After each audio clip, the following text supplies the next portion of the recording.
Hello everyone. आपको पता ही है कि हम मॉडर्न हिस्ट्री का एक बहुत ही इम्पॉर्टेंट टॉपिक डिस्कस कर रहे हैं, दैट इज़ रेवोल्यूशनरी एक्टिविटीज़ और revolutionary movement in different regions of India. और आपको पता ही है कि पिछले 2 वीडियोज़ में हमने कवर किए revolutionary activities in Bengal and Maharashtra. आज की वीडियो में हम रेवोल्यूशनरी मूवमेंट और पंजाब को कवर करेंगे। तो पंजाब में जो रेवोल्यूशनरी मूवमेंट शुरू हुई उसका प्राइम रीज़न क्या था? तो अगर देखें उसका मेन रीज़न एग्रेरियन अनरेस्ट था। ये एग्रेरियन अनरेस्ट हुआ क्यों? इसका जवाब समझने के लिए हमें थोड़ा बैकग्राउंड देखना होगा। जब हम एंग्लो सिख वार्स की स्टडी कर रहे थे तब हमने देखा था कि पहले पंजाब सिख एम्पायर का पार्ट था, लेकिन 1849 तक ईस्ट इंडिया कंपनी ने सिख एम्पायर को पूरी तरह डिफीट कर दिया। इसके बाद लॉर्ड डलहौजी के रूल में Punjab officially British east India company का हिस्सा बन गया। ब्रिटिशर्स ने यहाँ पे ऑब्जर्व किया कि पंजाब का सेंट्रल और ईस्टर्न पार्ट बहुत फर्टाइल है और यहाँ ज़्यादातर पॉपुलेशन भी कंसंट्रेटेड है। दूसरी तरफ वेस्टर्न पंजाब में 5 नदियाँ होने के बावजूद कम रेनफॉल की वजह से एग्रीकल्चर लार्ज स्केल पर पॉसिबल नहीं था। इस वजह से ज़्यादातर ज़मीन बंजर थी और वहाँ रहने वाले लोग भी कम थे। उसके बाद आती है चार्ल्स एचिसन की इरिगेशन स्कीम। तो फिर ब्रिटिशर्स ने इस प्रॉब्लम का सॉल्यूशन कैसे निकाला?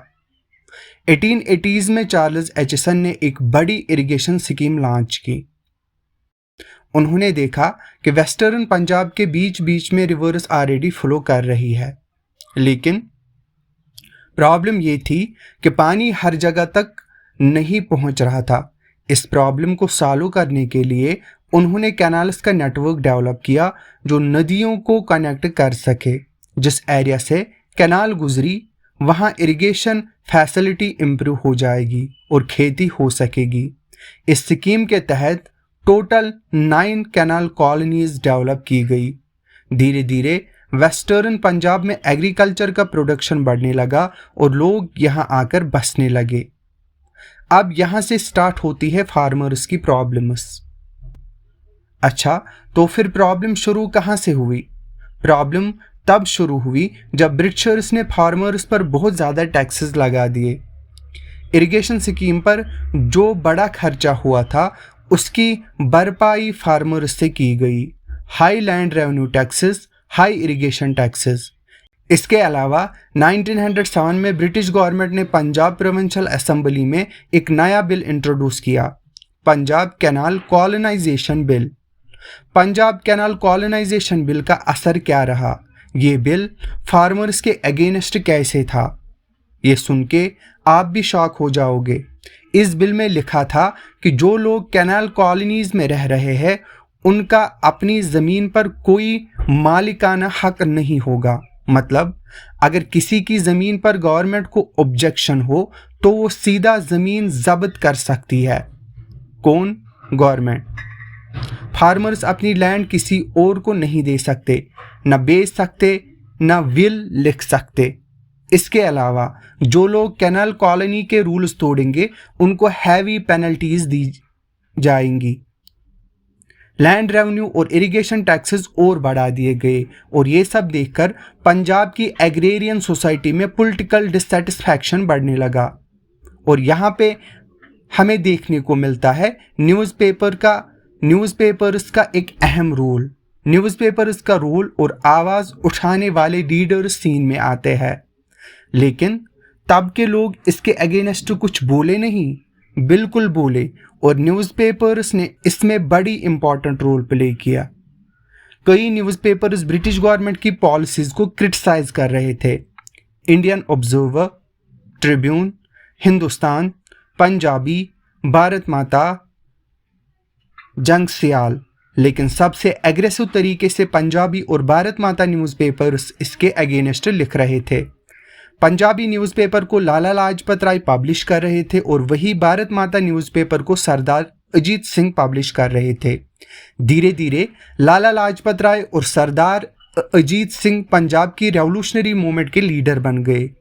एक एग्रेरियन एजिटेशन अब पॉलिटिकल एजिटेशन बन चुका था। तो फिर यहाँ पे फॉर्मेशन होती है सीक्रेट सोसाइटीज का। फिर क्या ये मूवमेंट सक्सेसफुल हुआ? ब्रिटिश गवर्नमेंट ने इसे रिप्रेस कर दिया, लेकिन इसका इम्पैक्ट बहुत स्ट्रांग रहा। तो ये जानते हैं।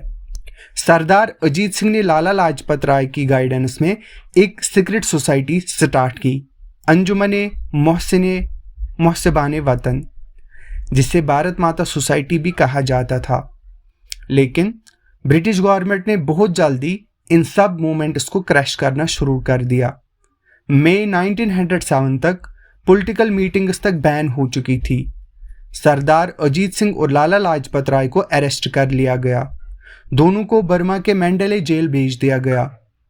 बड़े लीडर्स के बिना मूवमेंट कुछ टाइम के लिए स्लो हो गया और ब्रिटिश गवर्नमेंट ने लोगों को शांत करने के लिए पंजाब कैनाल कॉलोनाइजेशन बिल को विड्रा कर दिया। लैंड और इरिगेशन टैक्सेस को रिड्यूस कर दिया। जब टैक्स कम हो गया और लोग शांत हो गए तो मूवमेंट भी धीरे धीरे खत्म हो गई। अब उनके अंदर ब्रिटिश सरकार के खिलाफ वो गुस्सा नहीं रहा जो पहले था। रेवोल्यूशनरी मूवमेंट को वापस शुरू करना मुश्किल हो गया। तो क्या इसका मतलब ये हुआ कि ये मूवमेंट यही खत्म हो गई? नहीं, पंजाब के रेवोल्यूशनरी लीडर्स जो थे वो हार मानने वालों में से नहीं थे। और यहाँ पे हमें मिलता है 912 का दिल्ली कॉन्स्पायरेसी केस। 1912 में एक और बड़ा इवेंट होता है जब ब्रिटिश इंडिया की कैपिटल कोलकाता से शिफ्ट होकर दिल्ली बनाई गई। तो इस नई कैपिटल के लिए वाइसरॉय लॉर्ड हार्डिंग अपने काफिले के साथ दिल्ली की तरफ बढ़ रहे थे। जब उनका काफिला चांदनी चौक से गुजर रहा था तभी एक जबरदस्त बॉम्ब अटैक किया गया। इस अटैक में पंजाब और बंगाल के रेवोल्यूशनरीज शामिल थे। लॉर्ड हार्डिंग बच गए मगर उसके कुछ साथी मर गए। ये एक धमाकेदार प्रोटेस्ट था ब्रिटिश हुकूमत के खिलाफ। दिल्ली कॉन्स्पायरेसी केस या इसको लाहौर कॉन्स्पायरेसी केस भी कहा जाता है। कहते हैं इस केस में 5 लोगों के खिलाफ केस फाइल किया गया। लाला हनुमान साई, बसंत कुमार बिस्वास, बाई बाल मुकुंद, अमीर चंद, उदय बिहारी। लाला हनुमान शाही को काला पानी की सजा सुनाई गई, बाकी चारों को फांसी दे दी गई। यह था पंजाब के रेवोल्यूशनरी मूवमेंट का पहला फेज जो ब्रिटिश हुकूमत के खिलाफ एक पावरफुल प्रोटेस्ट था। यह तो एक सीरियस कहानी थी। आगे क्या हुआ? आगे भी बहुत कुछ होने वाला था। ये तो सिर्फ शुरुआत थी। आज के वीडियो में इतना ही। Thanks, good luck.